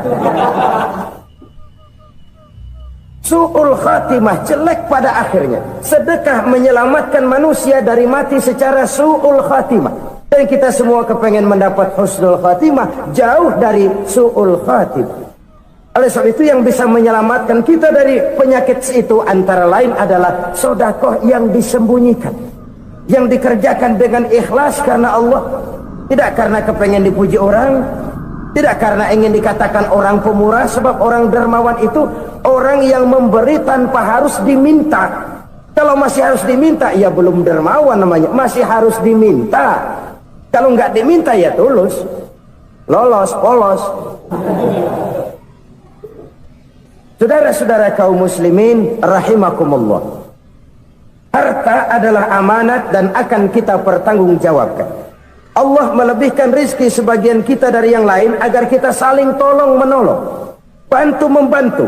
Nabi janjikan, siapa yang meringankan beban saudaranya muslim di dunia, Allah akan meringankan bebannya di akhirat nanti. Sebuah jaminan dari baginda Nabi. Si orang yang kita bantu barangkali tidak bisa membalas, Allah yang akan membalas lewat jalan lain yang tidak pernah kita sangka-sangka. Ada orang tanya, Pak, ini ada orang nyumbang masjid sambil marah-marah, bagaimana? Saya bilang sumbangannya aja ambil, marahnya jangan. Marahnya jangan diambil, itu urusan dia. Saudara-saudara kaum muslimin rahimakumullah, umat Islam ini kan umat yang punya potensi besar.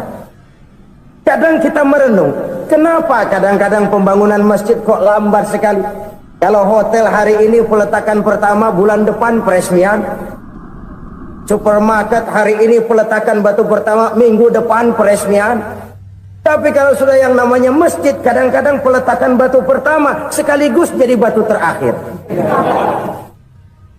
3 tahun, 4 tahun, campur nebar jalak di jalanan, duit dijaring kayak ikan sepat. Apa tidak ada orang Islam yang kaya? Banyak. Apa tidak ada pengusaha muslim yang jadi konglomerat? Ada. Lalu yang belum banyak itu yang komit terhadap nilai-nilai agamanya. Akhirnya kita jatuh jadi umat yang lemah. Belum ada pengusaha konglomerat muslim buka pabrik supermi cap bedug misalnya umpamanya atau pabrik kecap cap sorban supaya identitas keislamannya sedikit kelihatan. Kita jatuh jadi umat yang lemah karena potensi tidak terinventarisir dengan baik. Kita ini ibarat kompor yang cuma matengin nasi orang lain. Potensi kita dimanfaatkan oleh orang lain. Ukhuwah Islamiyah kita baru terbatas kepada silaturahmi. Ukhuwah di bidang ekonomi kita lemah, ukhuwah di bidang kebudayaan kita lemah, apalagi ukhuwah di bidang politik kita lebih rapuh lagi. Padahal ukhuwah itu adalah totalitas kehidupan manusia, menyangkut ipolek sosbud, memerlukan nilai-nilai ukhuwah. Jadi oleh karena itu mari kita menyadari di dalam harta kita, walaupun kita yang cari pergi pagi pulang sore peras keringat banting tulang, di sana ada harta anak yatim, di sana ada hak masjid, di sana ada hak pesantren, di sana ada hak jihad. Berbahagialah seseorang apabila dia oleh Allah dijadikan keran. Keran itu menyimpan air tapi tidak untuk dirinya, tapi disalurkannya kepada mereka yang memang memerlukannya. Saudara-saudara kaum muslimin rahimakumullah, ini yang pertama. Jadi perbendaharaan surga adalah menyembunyikan sedekah. Orang lain nggak tahu, kita pun nggak pernah ngitung-ngitung. Kita anggap lewat begitu saja, padahal itu deposit akhirat. Satu. Yang kedua, perbendaharaan surga itu apa? Wa kitmanul musibah, menyembunyikan kesulitan. Kadang orang takut menghadapi kesulitan, tapi makin kita merenung, hidup ini kan sebenarnya urusan. Takut sama urusan ya jangan hidup. Tandanya orang hidup itu kalau punya urusan. Urusan melupakan problem, problem sering menimbulkan kesulitan. Kesulitan bukan untuk ditakuti, tapi untuk diatasi dan dicarikan jalan keluarnya. Siapa sih orangnya yang nggak pernah sulit-sulit? Makin tinggi status sosialnya, makin gede urusannya. Makin tinggi kualitas imannya, makin berat tingkat kesulitannya. Cuma memang yang namanya enak itu seperti pelangi. Biang lala itu nggak pernah di atas kepala kita, di atas kepala orang melulu. Lo sih enak lo, kata kita. Dia juga bilang yang enak kan lo. Pelangi itu nggak pernah di atas kepala kita. Kata tukang beca, aduh enak ya naik Mercy. Kata tukang beca, apa yang di dalam mobil Mercy? Aduh enak bener tukang beca, di jok ngeringkuk ngorok pulas bener. Saya kamar pakai AC sejuk, tempat tidur sutra empuk, alga spring bed, kulak kulik nggak bisa pulas kalau belum minum Valium, belum tidur. Enak bener tukang beca, di jok ngorok nggak tahu wetan kulon. Si tukang beca bilang yang di Mercy enak, yang di Mercy bilang tukang beca enak. Inilah enak, nggak pernah di atas kepala kita, di atas kepala orang lain melulu enak itu. Nah saudara-saudara,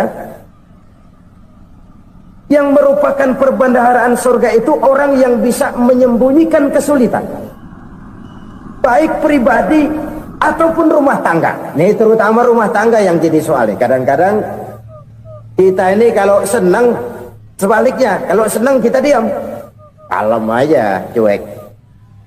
Banyak banget duit kita bawaan, diam aja udah. Malah ketemu orang takut. Tapi begitu susah, sekampung tahu. Padahal Nabi mengajarkan perbendaharaan surga itu menyembunyikan musibah, menyembunyikan kesulitan. Kalau enak, cerita sama orang-orang. Kalau nggak enak, rasain sendiri, tekan sendiri, atasin sendiri. Kita kan sebaliknya, senang kita diam, asal lagi susah, paling tidak kita nyari teman buat cerita kesusahan. Siapa orangnya yang nggak pernah susah?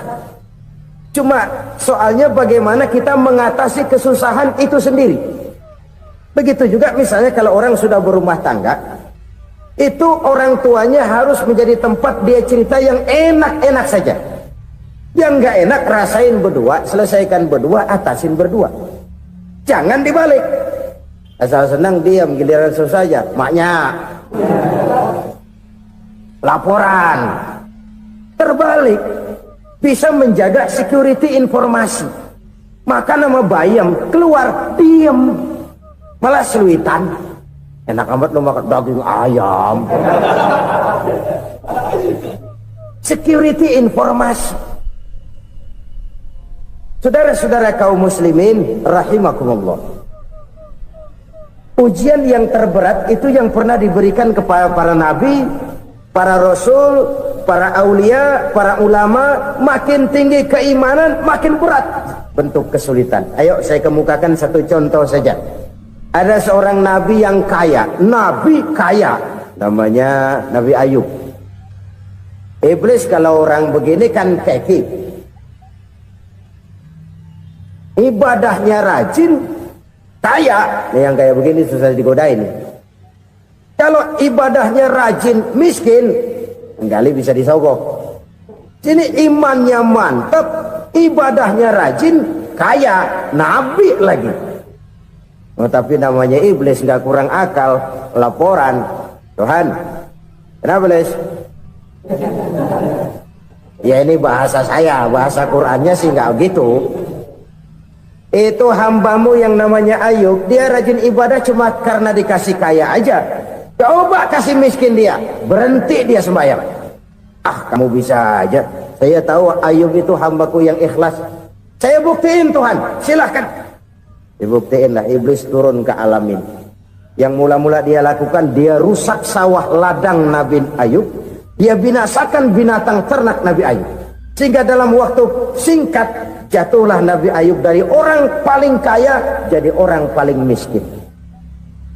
Beliau masih ibadah di mihrab dalam masjid. Datang iblis. Saudara Ayub, ya, lagi ngapain? Ibadah. Nyembah Allah, nyembah Allah. Oh, percuma. Kenapa? Tuhan yang ente sembah nih, dia udah bikin miskin ente. Sawah ladang ente hancur lebur, binatang ternak binasa. Sekarang ente jadi orang paling miskin. Ngapain nyembah Tuhan kayak begitu? Tekor. Udah berhenti dah ibadah, berhenti ibadah. Ini iblis sama Tuhan laporannya lain, yang dikerjakan kepada Nabi Ayub juga lain. Benar begitu iblis kata Nabi Ayub? Iya, sawah ladang saya habis, buras. Binatang ternak saya binasa, binasa. Saya miskin, bangpak. Apa jawab Nabi Ayub? Bukan innalillahi, ya ini hebat. Alhamdulillahillazi a'tani wa akhza minni. Segala puji bagi Allah yang telah memberikan harta kepada saya dan sekarang mengambilnya lagi. Alhamdulillah. Allah yang ngasih, Allah yang ambil. Itu mah urusan Allah. Iblis cuman ibadah jalan terus, sujud lagi Nabi Ayub. Iblis seleher gondok banget. Dasar Nabi nggak mempan dia apa-apain. Miskin malah alhamdulillah. Allah yang ngasih, Allah yang ngambil. Jadi kalau kita tidak komit, kita tidak terikat kepada kaya, miskin, senang, susah, apa yang bisa bikin kita susah? Jadikan kekayaan, kemiskinan, jadikan senang, susah sebagai anak buah yang bisa kita atur. Jangan kekayaan ngatur kita, jangan kemiskinan ngatur kita. Kita yang harus mengatur mereka. Senang, susah, kaya, miskin, bahagia, sengsara, jadikan itu anak buah yang bisa kita atur. Kalau sekarang kita kaya, lain saat boleh jadi kita miskin, semiskin-miskinnya. Allah yang ngasih, Allah yang ngambil. Tenaga mana yang bisa menghalangi? Ibadah jalan terus. Iblis makin gondok. Dasar Nabi loh. Akhirnya apa? Nabi Ayub dikerjain, diberikan penyakit. Demikian fatal penyakitnya. Bayangin, udah miskin sakit. Masya Allah. Miskin sakit. Sakitnya nggak lama, kira-kira 16 tahun. Istrinya 3, 2 mental minta ceraiin. Ngerawatin laki bengek begini. Senang belum tentu, susah udah pasti nih. Cerai aja, cerai dah. Cerai. Tinggal satu Siti Rahmah yang setia menemani beliau. Sesetia-setianya hati perempuan. Satu saat Siti Rahmah bilang, "Bang, Iya. Abang kan nabi, Bang. Lalu namanya nabi kan doanya jarang meleset, Bang. Maksud kamu minta kenapa sih sama Tuhan biar abang sembuh? Baik dah, Bang. Siti Rahmah, iya. Saya sakit berapa tahun sih dah? 16 tahun, Bang. Sebelum ini saya sehat berapa tahun? Ya kira-kira 60 tahun, Bang. Nah, coba ente banding-bandingin, Rahmah. Saya dikasih sehat 60 tahun, dikasih sakit 16 tahun. Sudah nggak sabar mau doa kepada Allah minta sembuh. Saya malu kepada Allah.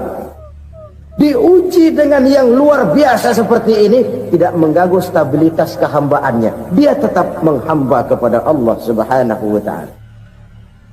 Saudara-saudara kaum muslimin rahimakumullah, kunci menghadapi kesulitan itu apa? Allah jelaskan dalam satu ayat, wa basyiris sabirin alladzina iza asabathum musibah qalu inna lillahi wa inna ilaihi raji'un. Gembirakan orang-orang yang sabar. Siapa mereka itu? Yang apabila mendapat musibah mereka kembali kepada keyakinan dasar, segalanya dari Allah dan segalanya akan kembali kepada Allah. Ini konsepsi dasar dari sikap muslim dalam menghadapi berbagai kesulitan. Segalanya dari Allah, segalanya akan kembali kepada Allah. Kalau ini sudah kondisi dasarnya, maka kita akan lapang menghadapi kenyataan bagaimanapun pahitnya. Apakah itu namanya miskin, apakah itu namanya sakit, bahkan maut sekalipun. Maut sekalipun. Segalanya dari Allah, segalanya akan kembali kepada Allah. Ini sikap hidup, bukan sekedar ucapan. Kita kadang-kadang menjadikannya sebagai ucapan.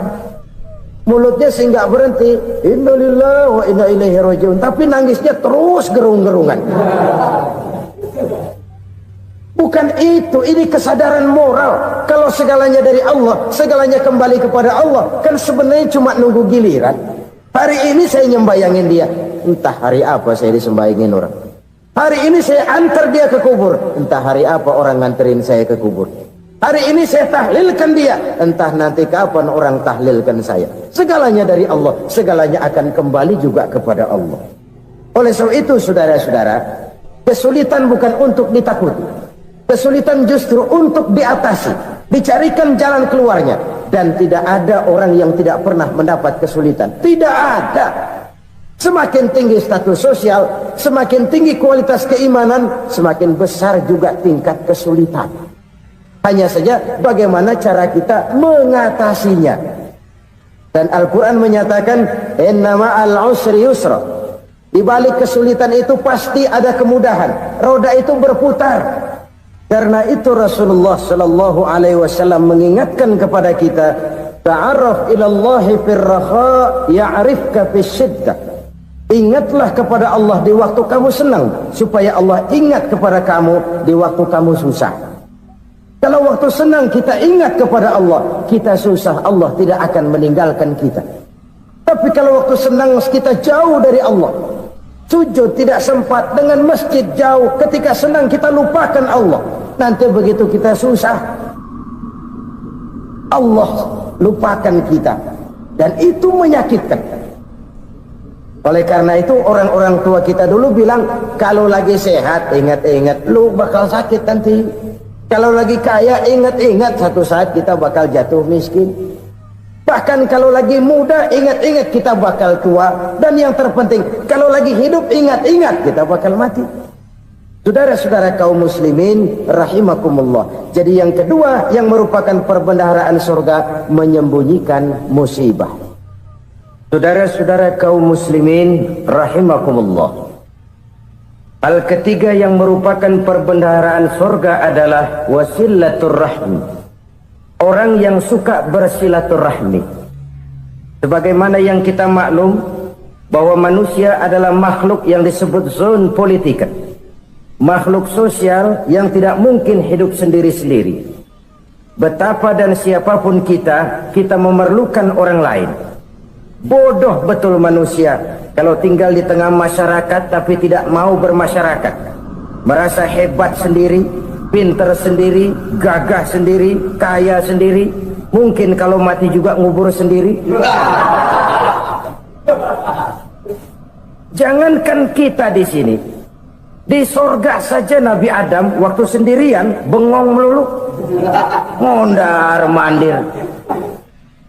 Allah tegur dalam sepi dam. Ya, ini kalau bahasa saya. Iya Tuhan, sepi ini nggak ada coret-corekan pisan ini. Diciptakan Siti Hawa baru anteng Nabi Adam. Itu di surga. Cobalah. Umpamanya saudara tinggal di Jakarta nih. Kayak bener. Apaan aja di Jakarta punya saudara dah. Jembatan Semanggi ambil.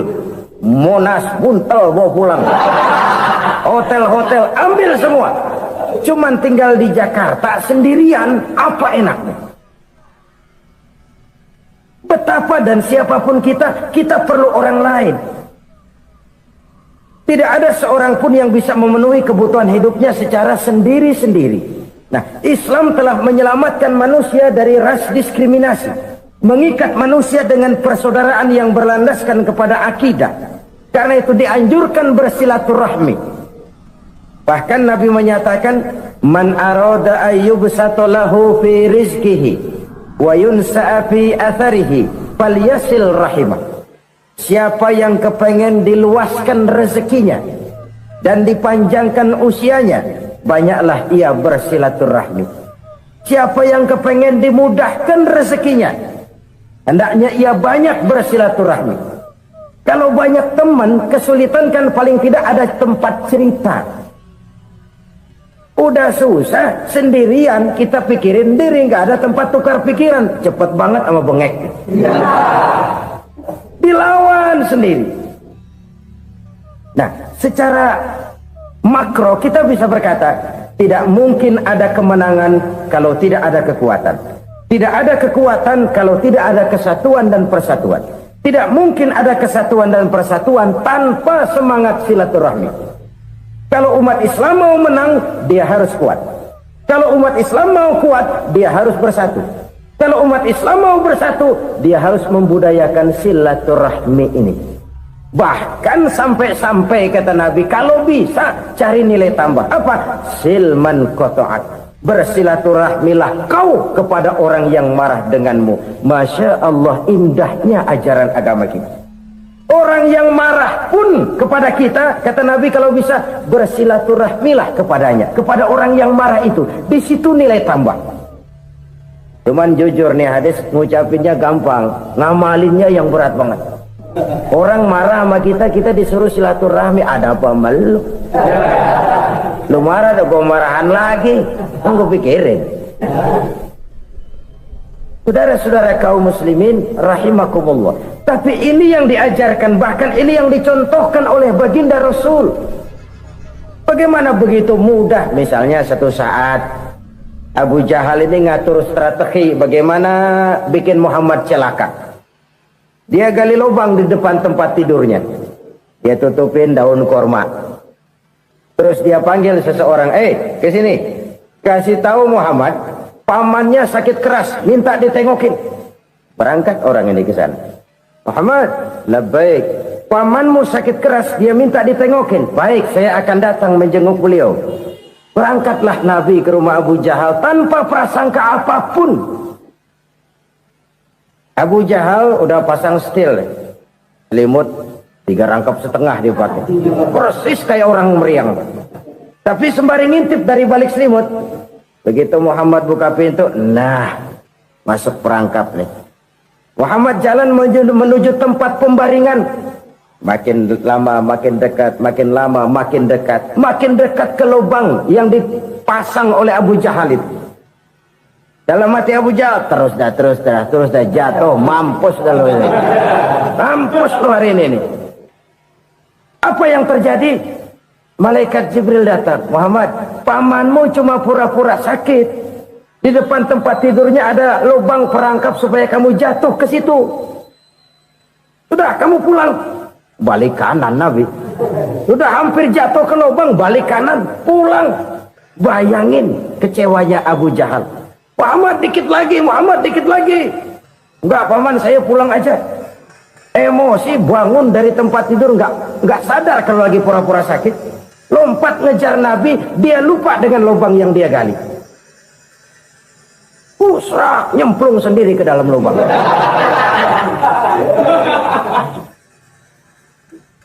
Nabi terus berlalu. Ini terjadi keanehan. Jatuh ke lubang yang dia gali itu sebenarnya nggak terlalu dalam ya, antara 3-4 meteran lah. Tolong saya jatuh ke lubang ini. Datanglah pelayan-pelayannya itu. Angkat saya dari sini. Oh, yang ngulurin tambang. Satu gulung, belum juga nyampe itu tambang. Kurang, beli lagi ke warung. Sambung, ulur lagi, nggak juga bisa sampai.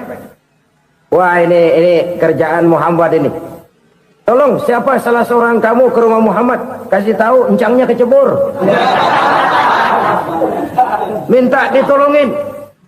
Sampaikan kepada Rasul. Kenapa? Pamanmu jatuh ke lubang, Muhammad minta tolong diangkatin. Tambang udah nyambung-nyambung nggak nyampe juga. Ya, nanti saya datang, saya tolong. Coba. Nyata-nyata orang berniat jahat mau mencelakakan dia. Datang dia menolong. Ini yang disebut air tuba dibalas air susu ya ini. Bukan sebaliknya. Air tuba dibalas air susu. Paman, kecebur ya? Iya Muhammad, tolong ini. Pegang tangan saya. Nabi ulurkan tangannya. Nyampe. Dipegang oleh Abu Jahal. Diangkat ke atas. Sampai atas. Apa kata Abu Jahal? Sihirmu memang hebat Muhammad. Udah ditolongin dikata sihir. Yang enak kita kemplang kan itu orang begitu. Urusan apa? Tapi inilah akhlak. Kalau bisa kamu bersilaturahmilah dengan orang yang marah kepadamu sekalipun. Orang marah kita tetap baik. So, kalau kita berbuat baik sama orang yang memang baik, rasanya sih biasa-biasa aja. Orang baik kita baik lagi, ya draw aja, belum ada nilai tambah di situ. Baru ada nilai tambah kalau kita bisa berbuat baik kepada orang yang nyakitin kita. Itu namanya kita setingkat di atas dia. Dia sakitin kita, kita berbuat baik sama dia. Dia pelit sama kita, kita baik sama dia. Dia marahin kita, kita deketin dia.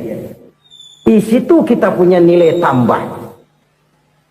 Jadi siapa yang ingin diluaskan rezekinya kata Nabi dan dipanjangkan umurnya, hendaklah ia banyak-banyak bersilaturahmi. Sederhana sebenarnya silaturahmi, tapi silaturahmi membangkitkan semangat kesatuan dan persatuan. Kesatuan dan persatuan melahirkan kekuatan. Dalam matematika 1 ditambah 1 pasti 2. Tapi di tengah masyarakat 1 orang takut ditambah 1 orang takut, hasilnya jadi 2 orang setengah berani. Kenapa setengah berani? Karena udah berdua. Tadi pan takut sendirian. Kalau dia kumpul turu-turu takutlah jadi berani. Kita yang lemah, kita yang tidak berdaya, kita yang miskin, kalau mau kompak bersatu, apa yang nggak bisa kita kerjain?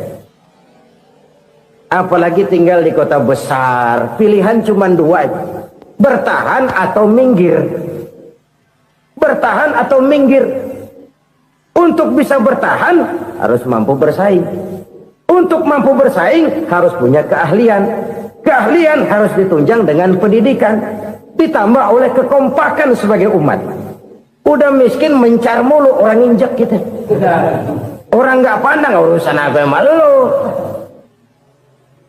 Oleh karena itu silaturahmi pada hakikatnya merupakan roh dari ukhuwah yang diajarkan oleh agama kita. Bagaimana Islam menyelamatkan masyarakat manusia dari ras diskriminasi, mengikat manusia, dan tidak ada persaudaraan yang lebih indah selain persaudaraan yang diikat dengan nilai-nilai akidah. Sepanjang orang di jalan Allah, itulah saudara kita. Keluar dia dari jalan Allah, selesailah persaudaraan sampai di situ. Karena itu, kalau ingin menyimpan sesuatu di surga, banyaklah bersilaturahmi. Datang ke rumah ini, datang ke rumah itu, dan lain sebagainya. Itu simpanan kita di akhirat nanti. Ini yang ketiga. Saudara-saudara, yang keempat, perbendaharaan surga itu apa? Wa qawlu la hawla wa la quwwata illa billah. Ucapan la hawla wa la quwwata illa billah. Ibadah kan ada yang berat, modalnya besar. Bangun masjid berat, modalnya besar. Bangun rumah sakit berat, modalnya besar. Ada ibadah yang berat, tapi modalnya ringan. Misalnya Puasa. Puasa itu berat. Mengendalikan nafsu. Kalau sekedar nggak makan nggak minum sih enteng. Mengendalikan nafsu. Itu jihad terbesar. Tapi kan modalnya ringan. Cuma niat saja. Ini ibadah berat modalnya ringan. Ada ibadah yang ringan modalnya juga enteng. Seperti termasuk ucapan la haula wa la quwata illa billah. Tanpa sadar la haula wa la quwata illa billah. Nyelengin tuh di surga. Nyelengin, kita nggak terasa. Nyelengin simpenan akhirat. La haula wa la quwata illa billah. Nyimpan lagi. Kaget. La haula wa la quwata illa billah. Nyimpan lagi. Banyak simpenan. Walaupun sebenarnya yang dimaksud di sini adalah kesadaran batin. Bahwa tidak ada daya dan kekuatan kecuali Allah. Itu intinya. Kita memulai pekerjaan disunahkan baca bismillah. Kan begitu. Apa itu? Kesadaran moral. Bahwa ini saya bisa kerjakan. Saya kerjakan ini dengan menyebut nama Allah. Kenapa? Kalau Allah tidak memberikan daya dan kekuatan, mana mampu saya kerjakan ini. Maka saya kerjakan ini dengan menyebut nama Allah. Bismillah. Kesadaran moral. Manusia hanya wajib berusaha, tapi nggak pernah wajib berhasil. Banyak hal-hal yang kalau kita renungkan secara rasio nggak mungkin, tapi jadi kenyataan. La haula wa la quwata illa billah. Tidak ada daya dan kekuatan kecuali bagi Allah semata-mata. Kesadaran moral akan kelemahan dan keterbatasan makhluk bernama manusia. Kadang kita kagum dengan otak, tapi kita sering lupa sama yang bikin otak. Padahal bagaimanapun hebatnya otak, yang bikin otak pasti lebih hebat dari otak. Nggak percaya, silahkan otak-otakan. Inilah kecenderungan. Kita kagum dengan pesawat-pesawat mutakhir, bukan main besi gede banget terbang itu. Alangkah hebatnya. Lalu apa yang bikin otak tidak lebih hebat dari itu semua? Kita puji laut. Apa yang bikin laut tidak lebih hebat dari laut itu? La haula wa la quwata illa billah. Tidak ada daya dan kekuatan kecuali Allah. Apa yang bisa kita lakukan kalau tidak karena daya dan kemampuan yang diberikan oleh Allah kepada kita? Lahirlah sikap tawadu, rendah hati, tidak melonjak menjadi angkuh dan sombong, sadar akan kelemahan dan keterbatasan diri. Sebagai makhluk yang diciptakan oleh Allah Subhanahu wa ta'ala. Jadi satu sisi ini ucapan yang berpahala, la haula, jadi wiridan. Pada sisi lain ini kesadaran moral, sikap mental, kesadaran batin, bahwa yang punya daya dan kekuatan itu cuma Allah. Kita nggak pantas untuk sombong, sebab sombong itu pakaiannya Allah. Kita nggak sedang pakai pakaian Allah, kegedean. Dan makin kita renungi, makin terbentur. Apa sih yang bisa kita sombongin? Kita mau sombong apa? Kaya? Pintar? Itu kan semua relatif. Di atas langit masih ada langit lagi. Jadi oleh karenanya, marilah kita menyadari. Manusia hanya wajib berusaha, tapi tidak pernah wajib berhasil. Yang berusaha saja tidak wajib berhasil, apalagi yang tidak berusaha. Islam bukan agama orang pemalas yang selesai sholat lalu endelohom, enggelenggem ayem-ayem. Tapi Islam bukan agama orang sombong yang setelah berusaha lalu tidak memerlukan Allah. Kita bisa saja bikin proyeksi, tahun sekian kita bakal panen besar menurut perhitungan otak. Tapi ada kejadian lain. Apa? Tikus ngambek. Habis itu dimakanin tikus, panen gagal. Proyeksi rasional gagal oleh tikus-tikus yang ngambek itu. Bisa saja terjadi. Tahun depan kita panen besar, urung. Kenapa? Musim panas panjang. Dan sekarang ini koran-koran bikin berita musim mengalami penyelewengan. Bukan cuma manusia yang nyeleweng sekarang. Musim pakai nyeleweng. Mestinya kan musim hujan udah selesai, masih hujan-hujan juga. Musim. Nah sekarang kita boleh bikin proyeksi, kita bakal panen besar. Tahu-tahu musim panas panjang, sawah retak, air kering. Cari teknokrat yang paling botak, suruh pendekin tuh musim panas. La haula wa la quwwata illa billah. Inilah kesadaran moral. Saudara, saya teringat satu saat ada seorang konglomerat. Umurnya ya kira-kira 70-an. Satu saat dia ditanya oleh wartawan, "Pak, umur Bapak berapa sih?" "Ya paling 10 tahun." 10 tahun? 10 tahun? Anak Bapak berapa orang? Satu saja? Satu. Harta Bapak berapa?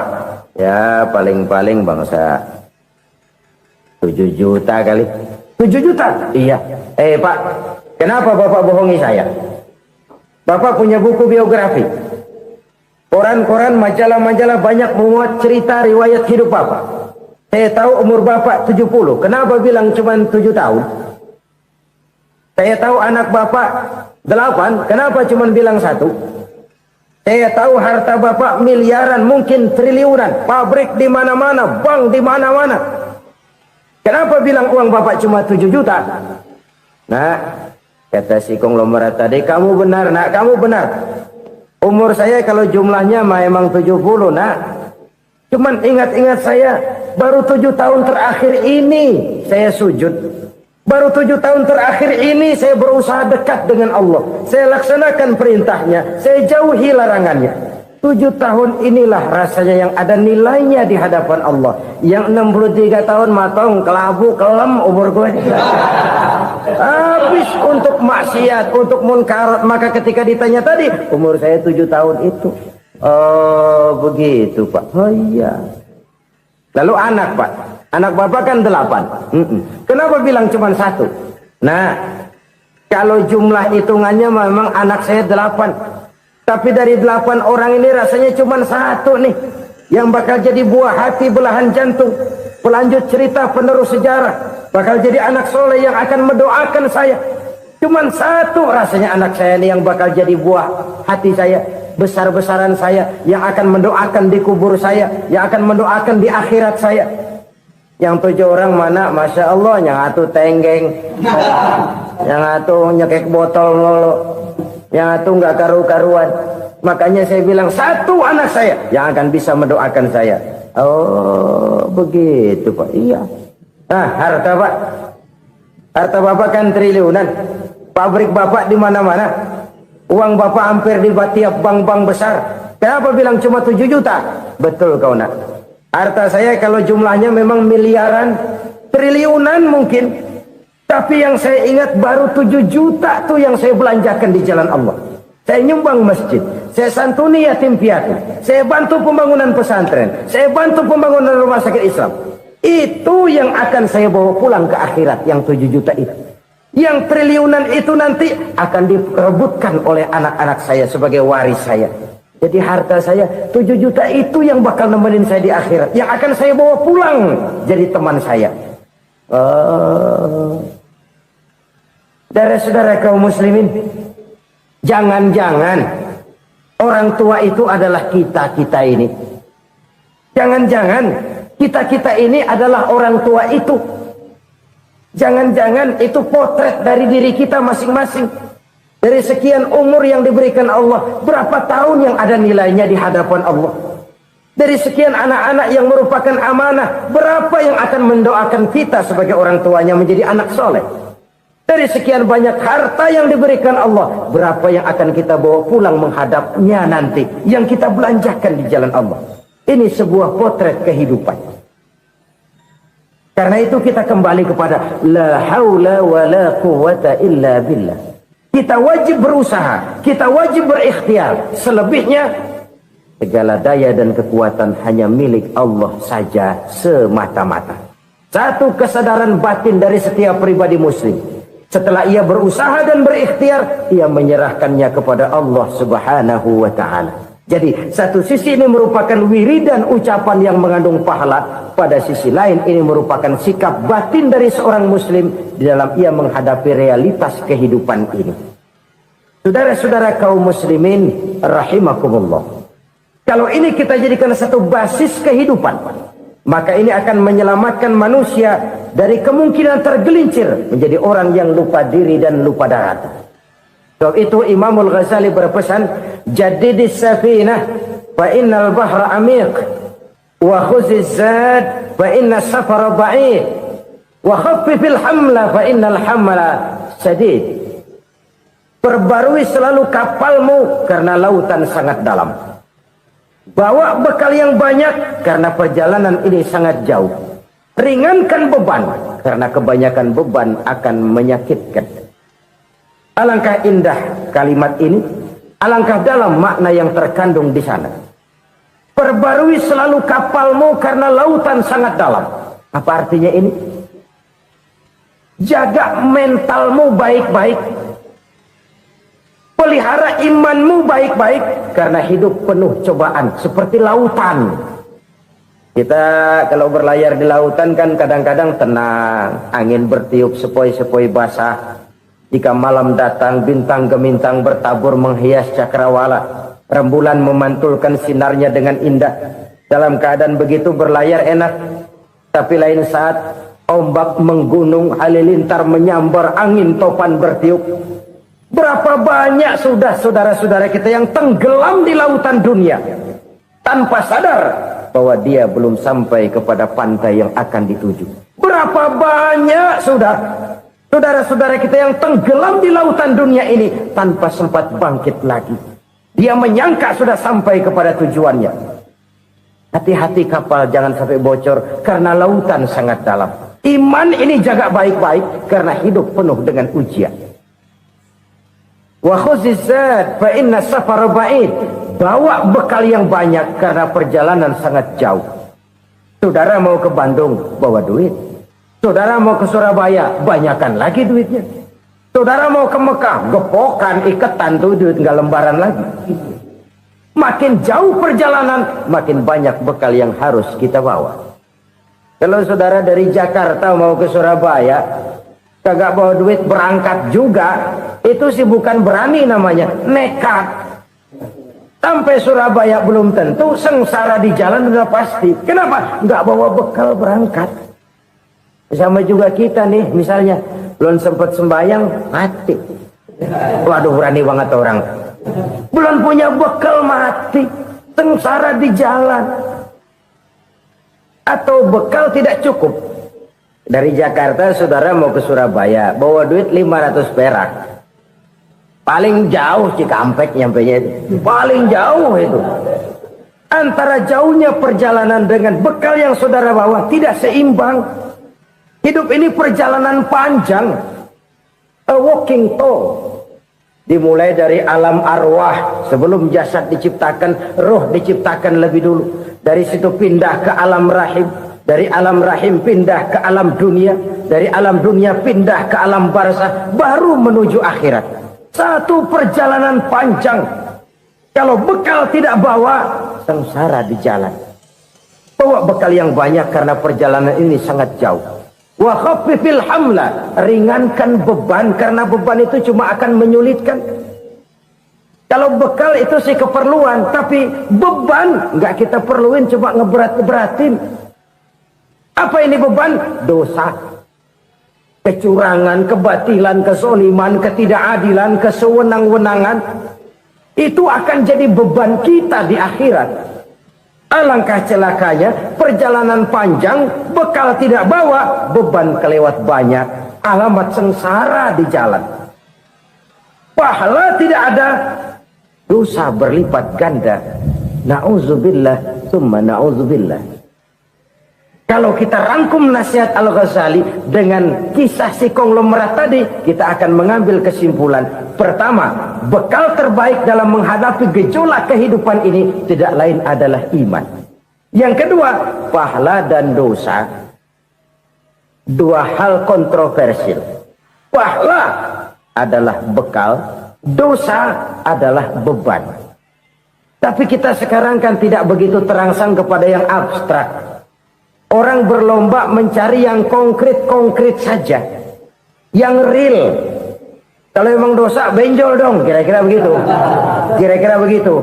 Persis orang Yahudi dulu. Orang Yahudi itu kan pernah minta kepada Nabi Musa. Ya Musa, lan nu'mina laka hatta narallaha jahrah. Musa, kami nggak bakal mau beriman kepada Allah kalau belum kami lihat Allah ada nongkrong di depan kami. Kalau memang Tuhan ada, taruh dong di depan kami. Mau yang konkret-konkret saja.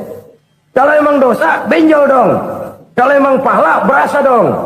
Orang terangsang kepada yang real, yang konkret-konkret saja. Karena itu, untuk mengejar dosa orang mau bayar. Tapi untuk mengejar pahala, walaupun tidak bayar, orang segan. Ini yang dikatakan oleh Nabi, kamu mengharapkan ke surga, tapi kamu berat melaksanakan sesuatu yang bisa membawa kamu ke surga. Kamu ingin jauh dari neraka, tapi tiap saat kamu lakukan perbuatan-perbuatan yang justru menjerumuskan kamu ke neraka. Enggak, ada.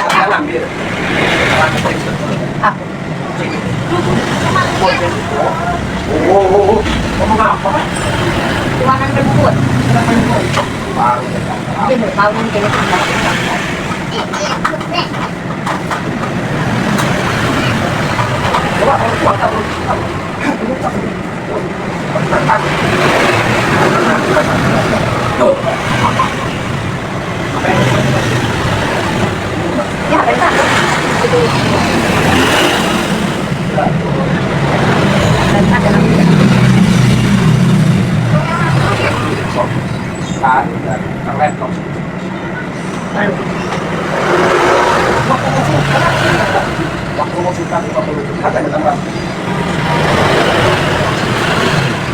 Kesalahan jauh.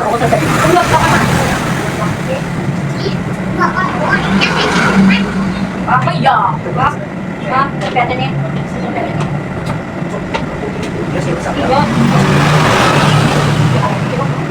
Coba bisa. Bisa, silakan.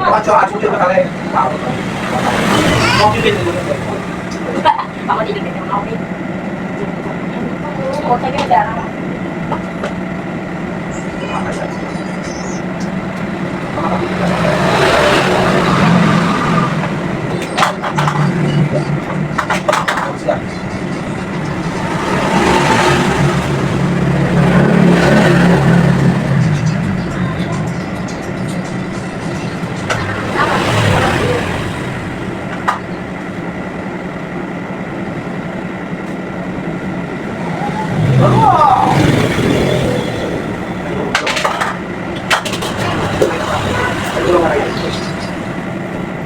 Oh,